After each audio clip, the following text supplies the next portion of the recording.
Hey everybody, good evening. You probably know my name is Tom Schmidt. I am the co-founder of Ticker Tape Investments with Rita Carpel, and we are thrilled to be here tonight for another installment of the TTI Educational Series. This one's called Out of the Stock Market and Into the Driver's Seat.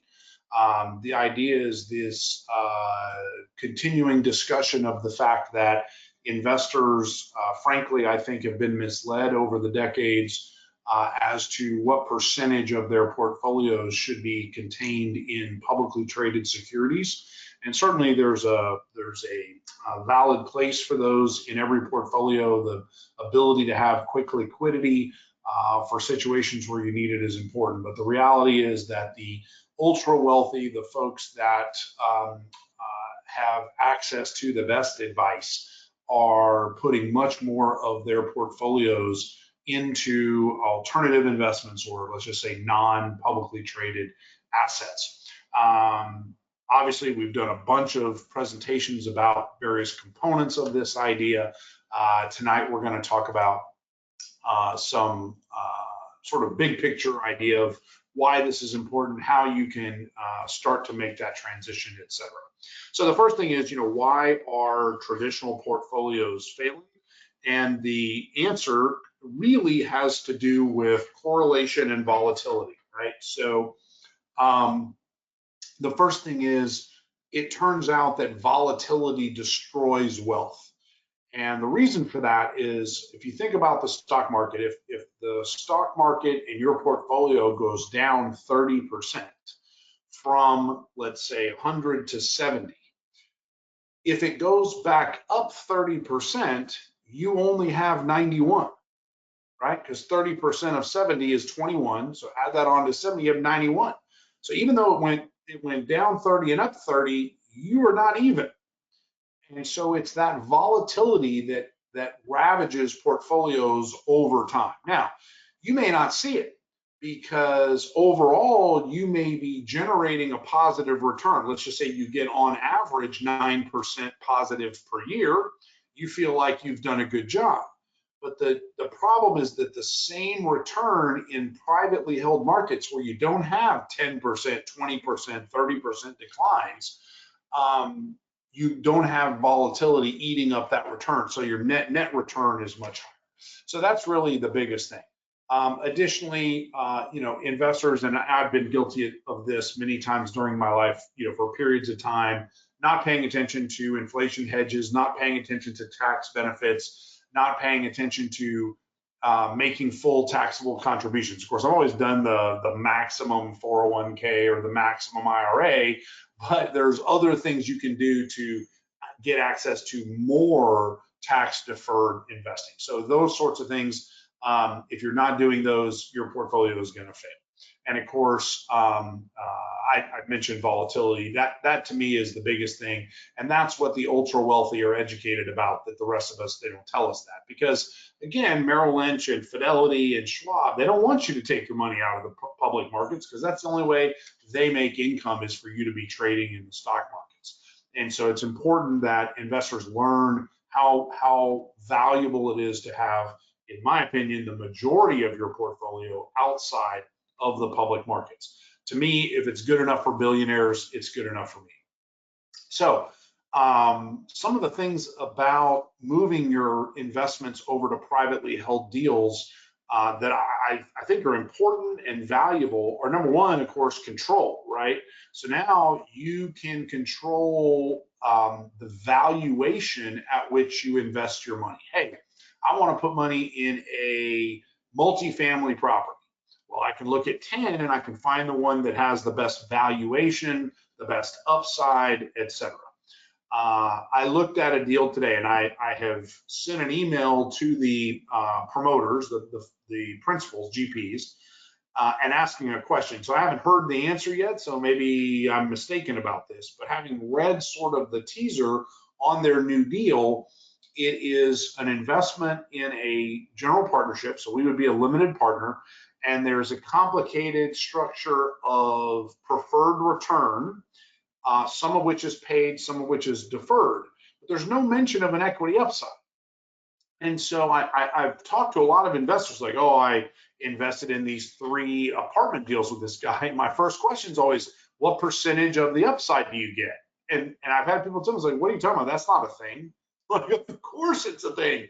You get a preferred return plus you should be getting something like 70 or 80% of the equity upside because it's your money that created the upside valuation. The principals should get a cut. They should get 20%, maybe 30%. If they're really good at what they do and they don't need your money, then maybe they can get 40 or 50%. But 100% is not okay, right? And investors, if you don't, people aren't telling you that, if you're not seeing enough deals to realize that, you can be taking advantage. But I can look at deals and decide where to put my money. I can influence governance decisions of the various deals. Maybe I can negotiate the terms on which I invest or not. If they want our money at ticker tape, they're going to have to do it the way I want. Maybe they have to give me extra preferred return or extra equity split. And then, of course, transparency. I'm getting full financial reports. I'm getting updates, meetings with the management team. Maybe I go visit the property, whether it's a storage facility or a multifamily or an emergency room or whatever it is. And then, of course, fees. Now, this is a sort of a double-sided sword as well here because the fees can be way too high, right? But the difference is that if I go to invest in the Schwab S&P, growth fund, I get no vote in what fees I get charged. And a lot of times I can't even decipher what the fees are. In private equity deals, because we're ticker tape and we aggregate money, we're negotiating better fees for ourselves. And so again, if I pay a high fee, that I may choose to do that, but I don't have to, right? I can choose to go somewhere else and get a better deal with fewer fees. Again, if you haven't seen the multiple presentations that Ticker Tape has done on this topic, make sure you either watch someone else's or watch ours and understand the fact that private equity tends to outperform the stock market in any period of time you look at. Why? First of all, it's earlier stage, right? So Wall Street is not in it for you. When a Wall Street bank takes a company public, they're not doing it for you. They're not even doing it for the company that's going public. They're doing it for the Wall Street bank, right? So they're only doing that at a price that has allowed them to make all the money on the front end, right? And think about it. You can see an IPO deal and be like, oh, Goldman Sachs made $3 billion in fees on that deal. Well, that's added on to the market cap of the company. In other words, you're paying for that. Like you can fool yourself into thinking, well, the company is paying those fees, but they're not, because if the company didn't have to pay Goldman Sachs, they could lower the share price and you'd be paying a lower price. So you avoid those things if you invest in private deals and you don't have that extra fluff, if you will, on top of the valuation. Again, lack of correlation is enormous, and this is very important, right? So the performance of the economy and the performance of the stock and bond markets are more or less correlated. You want to be aware that's two different things. And like, I want to invest in companies that are going to do better in a recession. Like one of the things we're looking at right now, we're actually going to do a bus tour on July the 9th on a self-storage investment opportunity. If y'all are interested in joining us, it's in Houston, July 9th. Give Rita a shout. But that's something that if the economy were to decline, people put stuff in storage, they move out of their bigger house into a smaller one, and what do? You got to store grandma's furniture, right? So you want to look at those, but still, if you were to invest in a publicly traded storage facility, it's going to get negative pressure in a down market. But so you want to make sure you're investing in things that aren't going to fluctuate lockstep with the economy or with the stock market. First I thought Bitcoin was a great example of this, but turns out, no, the more the stock market goes up, the more Bitcoin goes up. When people get afraid and they start de-risking their portfolios, they're selling their Bitcoin also. So it turns out not to be a hedge at all. So you got to watch those things, and you want to make sure you're investing in a diversified set of sectors and companies and promoters. Don't invest in hotels, self-storage, and apartment complexes all from the same GP. You want to spread them across different groups. Even just your multifamily investments alone should have different principals in different geographic markets, maybe different classes of properties. Get that diversification deep to help minimize your risk, and it will, in the long term, improve your overall return. The other thing is, to me, pre-IPO deals are where it's at. I've talked to a lot of people and kind of analyzing their situation. I think for most people, you can build the middle of your portfolio with pre-IPO low risk deals and then expand out from that to get diversification. You definitely want some things that cash flow that are not pre-IPO deals. You definitely, like I said, you want some liquid deals that are already publicly traded. But in terms of the risk return profile, go watch the presentations we've done about pre-IPOs. We think that's kind of the place to be. Next is, first of all, you should rebalance right now. Most of you, if not all of you, have too much of your portfolio in publicly traded stocks and bonds, whether it's international, US, high risk, low risk, value, growth. Too much of your portfolios in publicly traded markets. So start moving that out now. But remember, don't ever forget the word rebalancing, right? Next year, the year after, if your Tesla stock shoots up, you need to sell some and buy other stuff. One example of this is we have an investor. I don't think he's listening today, but I won't call him out so I don't tease him too much. But he was telling me about his portfolio, and he's like, I've got 600,000 in this retirement account, and I've got about 500,000 in cash, and I've got this other asset that's going to liquidate for about 600,000. He said, I've got $800,000, $850,000 of crypto. I was like, oh my God, that's way too much crypto. Well, what happened is he only put probably 10 or 15% of his portfolio into crypto, but it went up so much that now he's at, a quarter or more of his total assets. So we said, hey, you got to start selling that stuff. Every time you see one of the different cryptos pop up a little bit, take some off the table and let's move it into other asset classes and make sure you're protected. I think we've covered diversification, strategic cash flow allocation. So again, this is one of those decisions that is affected by how close you are to retiring. And as you get closer to retirement, you want to have more assets invested in things that are going to generate cash flow. Make sure you watch our presentation on how to allocate your investments across your different accounts.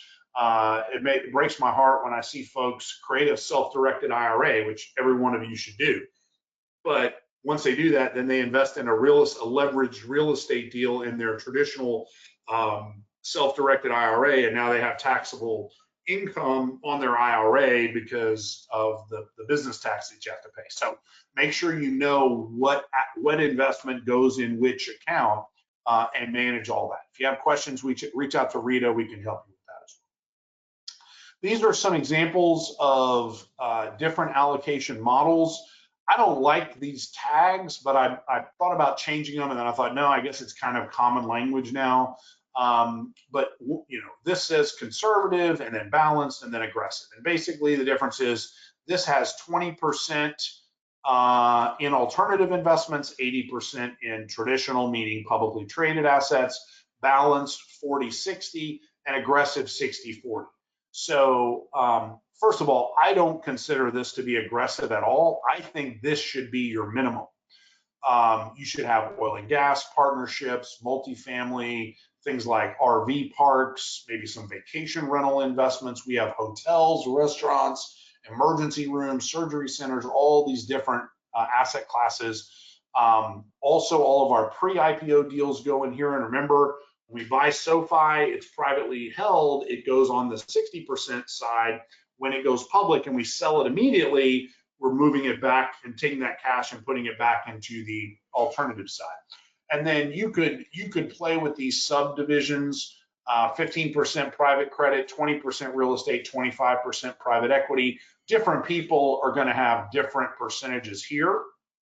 But if I were you and I wanted to have a more balanced portfolio that is less risky, or even go all the way to the conservative side, my advice is keep the 60-40. But make this allocation less risky, right? Less private equity straight up deals, maybe more pre-IPOs, maybe less risky real estate deals, more well-established cash flowing real estate deals.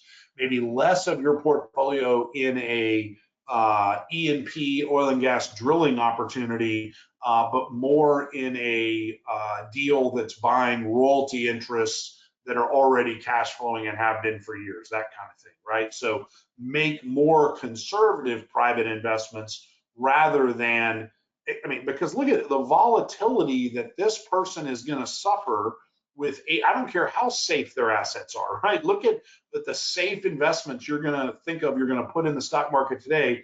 Go look at what they did in 2001 or 2007 or 2020, right? They tanked. And so there's no way to really avoid volatility in the stock market. Much safer to have more of your money in private equity. And then if you want to be more conservative, pay attention to the allocation of your privately held investments to make sure they're on the safer end of that spectrum. Again, call Rita if you have questions. We have a lot of content we published on these topics that you can rely on to figure out this complicated stuff. Another big deal, which we're going to talk about a lot more in coming months, we've hinted at it in some of our content, but number one, you got to have self-directed IRAs, both Roth and traditional. If you have an IRA account that a former, if you have a 401k account that's at a prior employer, or if you've converted it into a traditional IRA at Schwab or Fidelity or one of those places, call Rita first thing right now, text her, get a call set up.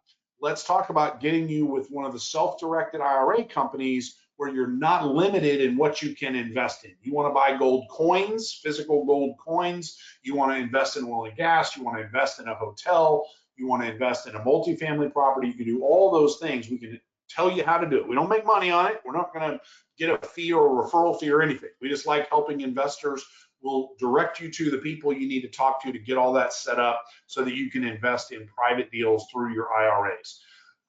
Accelerated depreciation, if you are a high income earner and you have a lot of taxable income you want to shelter, we can point you in a lot of different directions of ways you can cut your income taxes, whether it's investing in oil and gas or heavy asset real estate, or buildings that can be depreciated.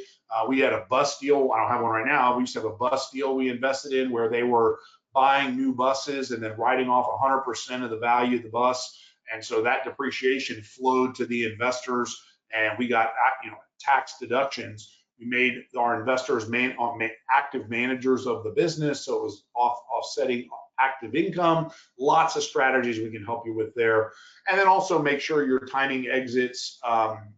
This is pretty obvious stuff. If someone's going to liquidate an asset for you in October, November, December, make sure they don't do it till January. In other words, let them sell, but give you your money after the end of the year. So at least you can defer that tax. Also, I had a deal where we were getting we have a piece of real estate that was being leased for oil and gas, and they were going to write us a big check. It was a 3-year deal. So it was the one check today for a 3-year lease. I said, the first thing was, I said, okay, I got to decide, do I want it in 2024 or 2025? Maybe I have too much income in 24, or I'm expecting a big income event in 25, so I want to manipulate where that money goes. Turned out it didn't really matter, or I think partly it was like too much cloudiness. I didn't know what was going to happen. So I had them do half and half. I said, pay me half in 24 and half in 25. So I got one check December 20th and one January 10th or something like that. And so we straddled 2 years. Do those kinds of things to minimize taxes. Now, here's why, right? The why. First of all, if you work with Ticker Tape and Rita and I, and we go through and we look at all these different tax strategies you've never even heard of, things like hiring your grandkids, leasing your house for 2 weeks a year to your business, all these tax strategies that we can help you save money. Imagine in your head a number. What amount can we save you per year on your tax bill? Let's just say it's 10 grand, right? We've saved guys hundreds of thousands of dollars a year, but let's just say it's 10 grand a year. Well, it's not just 10 grand that you save, because that $10,000 left in your pocket, instead of giving it to the government, what are you going to do with it? Invest it, right? So it's that 10,000 with an expectation, we're looking to generate 20% per year in your private equity investments across the whole portfolio. Some will be less, some will be more. Some of them you'll make 8 times your money. Others you may only make 7 or 8% a year for the next 5 or 6 years. But on average, our goal, we're trying to get in that 20+% per year. Well, what is that on 10 grand every year? So remember, this year you got 10 grand. Next year, you're going to save another 10 grand on your taxes. You're going to invest that. Then you're going to save a third $10,000. You're going to invest that. And if it's growing at 20% per year on average, it's a lot more money than just the amount of the tax savings. So it's definitely worth it to literally go through from top to bottom, everything in your personal life, your business life. Where can we find little bits and pieces we can save, little things we can do that don't change your life at all, but generate a tax savings that then gives you more cash to invest, and you multiply that benefit. How do you get started? Well, the hardest part, of course, is the finding deals. I call it deal flow and due diligence, right? So the first thing is you got to get access to deals. You got to have a lot of them, right? Because if you're going to invest in 7 deals or 5 deals, you need to be looking at 20 or 25, right? So that's not, you can't just flip a switch, right? That takes some effort. And let's just say you knew me, and you're like, well, Tom's going to show me 20 deals. I don't know if we get that many, but it'll be a lot. But that's not good enough, right? So in other words, even if you got 20 or 25 deals to see, if they all come from the same pipeline, that's not terribly helpful, right? Because there's some defining characteristic. Why did Tom look at those deals and show them to me? Well, there's some reason, right? Maybe Tom doesn't know what he's doing.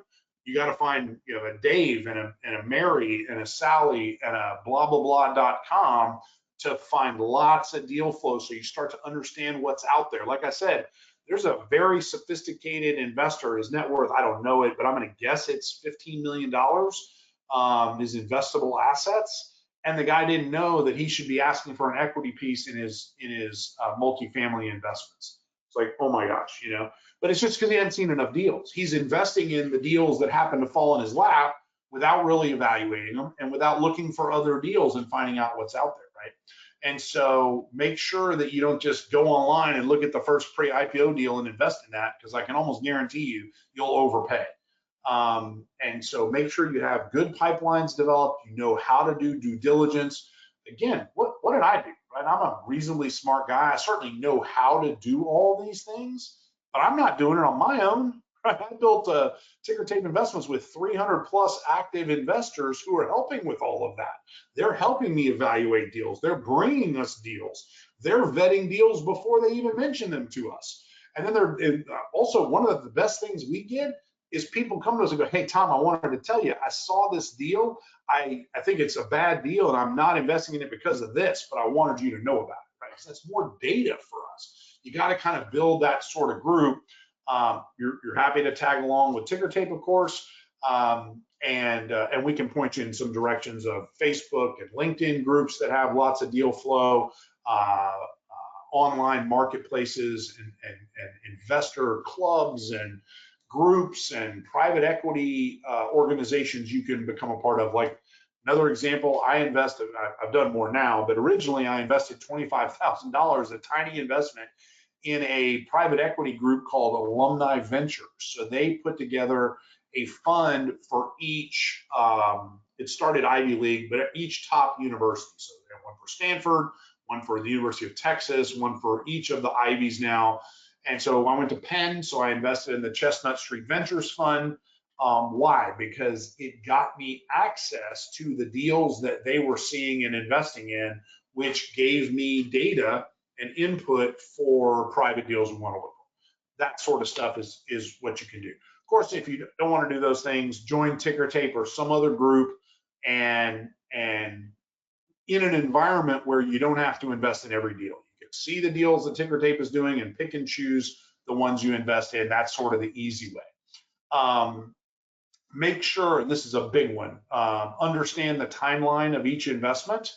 If you invest in a private company that's not like pre-IPO, this is an ongoing business, there's a bell curve that represents the probabilities of what's going to happen with your investment.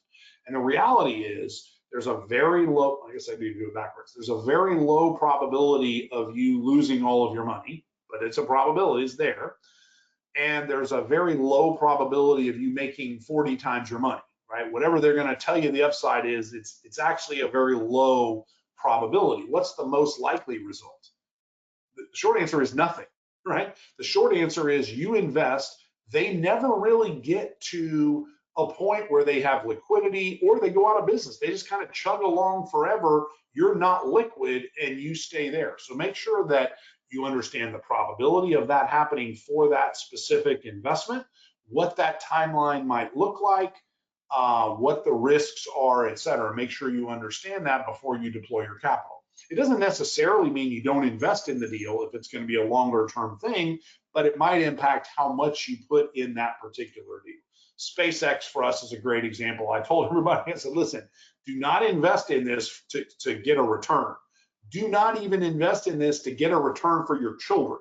If you invest in SpaceX in, this was, I guess, 2023, you're doing it for your grandkids and your great-grandkids, and for the fact you say, hey, I'm a SpaceX investor. And so just be aware of that fact. So what, the main thing is take action. Don't just waste this time that you've listened to me tonight and do nothing about it. Make sure you take some action and move forward and start taking advantage of these strategies and these benefits.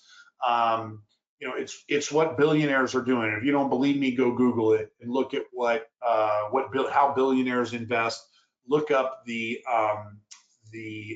modern portfolio theory, the Yale Endowment Fund and how it was managed, what its portfolio breakdown looks like, and learn from that, right? There's a reason why wealthier people invest like that. The answer is they're getting rid of volatility and correlation. Right? They're literally taking less risk because they're not in the public markets, and they're getting a better potential return because private investments tend to outperform.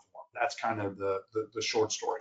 So next steps, just reach out to Rita Carpel. Best thing to do is shoot her a text at 832-459-7335. You can also email her. Happy to make any introductions to you need. You need a trust and estates lawyer to set up a irrevocable complex trust with a family foundation and start down the road of avoiding income taxes altogether. Hey, I need access to what deals are out there. Can you connect me with some people who can help me find advantaged multifamily deals or hotel deals or healthcare deals or pre-IPO deals? Or, hey, where can I see the content you guys have created about pre-IPO? Just reach out to Rita. She can help you with any of that. Of course, Ticker Tape currently has 4 pre-IPO deals open now. We also have a merchant cash advance deal that pays 15% per year. We have a multifamily deal, a vacation rental deal, and I think that's it. And then these 4 pre-IPOs. Of course, Utility Rescue is the one we are most excited about. Kraken we've already done a round of that. It's going public next year, so very excited about that one. That's going to be a home run for sure. But we're doing another round of that. SpaceX, we're going to do another round of SpaceX here in the coming months. So if you want I say in a month probably. So if you want to get in that, reach out ASAP. And then Anthropic, we've been trying for a year to get a deal that we like on Anthropic. Looks like we may finally have it. So if you're interested in AI, that's a great one to start with. It's kind of the good guys of AI. With that, I'm going to let you guys go. We went a little over time tonight, but it was important information. We'll see you next Thursday on the next TTI Educational Series webinar. Take care.